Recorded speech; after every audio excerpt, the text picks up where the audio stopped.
അദ്ദേഹം ഒരു പുസ്തകം എഴുതിയിട്ടുണ്ടായിരുന്നു. അദ്ദേഹത്തിൻ്റെ പുസ്തകത്തിൻ്റെ അവസാനം ഒരു വാക്ക് പറഞ്ഞായിരുന്നു. ആ വാക്കാണ് ഏറ്റവും പ്രധാനപ്പെട്ടത്. അത് പറയാനാണ് ഞാൻ ഈ കഥ പറഞ്ഞത്.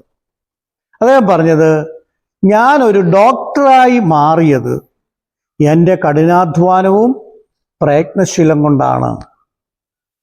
2 കാര്യമാണ് SLC പിള്ളേർക്ക് ഫുൾ A+ വാങ്ങാൻ വേണ്ടത്.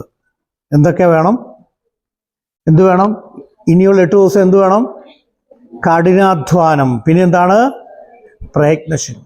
ചുമ്മാ നമുക്കൊരു ഫുട്ബോൾ താരമാകാൻ പറ്റത്തില്ല. ഫുട്ബോൾ താരമാകണേ കഠിനാധ്വാനം എന്ന് പറയുന്ന സംഭവം വേണം. ചുമ്മാ ഒരു ഡോക്ടറാകാൻ സാധിക്കത്തില്ല, കഠിനാധ്വാനം വേണം. എൻ്റെ കാര്യം ഞാൻ പറഞ്ഞു.